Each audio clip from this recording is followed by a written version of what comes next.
Hey guys, my name is Starfox. Welcome back to another Minecraft tutorial video. Today we'll be focusing on a honey farm, specifically a honey bottle farm. You will be able to make a honeycomb farm also out of this video, but I'd recommend a few changes to the design I'm going to be showing you. And there's also more simpler ways to make a honeycomb farm using an observer and a dispenser. However, if you use an observer to trigger a dispenser using the honey bottle farm, it will waste a lot of empty bottles because every time there is a change in the beehive or bee nest, the dispenser will trigger and spit out an empty bottle if there is no honey inside. So let's get into this. Alright, first off we're going to start with the collection system, which will be a simple line of hoppers leading into a chest. So with the hopper line now in place and just a simple collection system set up, you can now put the beehives in on top of each hopper here. After you've got the beehives all in place, you can set up a line of blocks 2 blocks above the beehives and then place your dispensers facing down into the beehives. Now that you've placed the dispensers, you can just get rid of these blocks. They aren't necessary anymore. Now you want to put empty bottles into the dispenser. Try and make sure the dispensers are always full of empty bottles. If there is a slot empty in one of these dispensers that doesn't have any empty bottles in it, then the honey bottle will end up in the dispenser instead of going down into the collection system.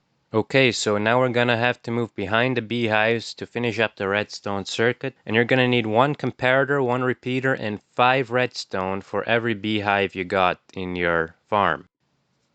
So just build out 3 blocks like so, and then place the comparator facing into each beehive like so. Then place down your redstone, then put in 2 glass blocks like this, and then just 2 more solid blocks over here. Now get some redstone dust and place 3 redstone dust like this, and then the repeater on here facing towards the beehive. And now just copy this for as many beehives as you have.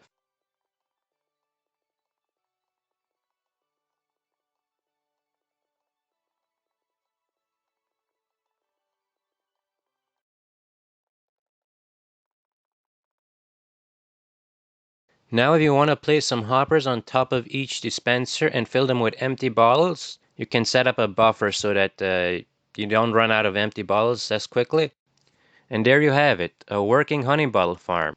Now if you want to make this into a honeycomb farm instead, it's really simple. Just take out these hoppers on top here and just put in some shears instead of empty bottles in the dispensers, and move the hopper collection system 1 block down and just place in some rails with a hopper minecart on top of each hopper to pick up those honeycombs a bit faster so that they don't spit out as often. You will still lose a few, but you will be able to collect most of them with some hopper minecarts. That's really the only modifications that are needed to turn this into a honeycomb farm instead of a honey bottle farm. Alright, so here is how this farm looks in action. I enclosed this farm to prevent any bees from getting out, and I doubled up on the beehives, and I also added a couple of features. We got this comparator here, which takes a single output from this hopper here, and when the honey bottles start to back up in the collection system, and the chests are all full, and it starts to back up, this comparator here will detect that and send a redstone signal up here to these pistons, which when activated will turn off the farm.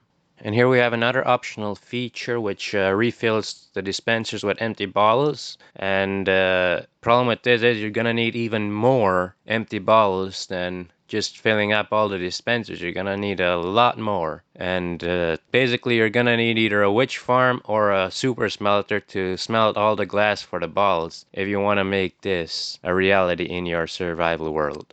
Anyways, I hope you enjoyed this video. If you did, leave a like. And if you really enjoyed it, please consider subscribing, and I'll see you in the next one.